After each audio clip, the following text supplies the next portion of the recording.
Non penso, noi abbiamo giocato così perché l'altra squadra ci ha fatto giocare così, sono un'ottima squadra, preparati bene, l'allenatore è preparato, anche all'andata è andata la stessa partita, difficile, ostica, una squadra che gioca su tutti i palloni.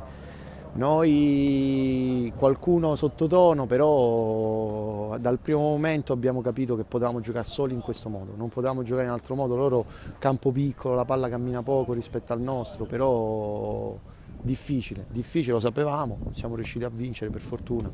Tanti errori da parte loro, tanti errori da parte nostra, alla fine meglio così. Ecco, questo diciamo che è la cosa che ci caratterizza da tutto l'anno. Siamo una squadra che gioca abbastanza bene, tutti ce lo riconoscono, però da davanti purtroppo, pur avendo persone che hanno sempre fatto gol negli anni precedenti, quest'anno purtroppo peccano un po'. Però siamo contenti, siamo felici, abbiamo vinto, siamo ancora terzi. Dobbiamo arrivare, noi siamo una neopromossa come loro, dobbiamo arrivare il più in alto possibile. Dove arriviamo? Arriviamo, terzi, quarti, per noi è un campionato già ottimo così, però se arriviamo ai playoff, se dovessimo arrivare ai playoff sarebbe un'ottima conquista.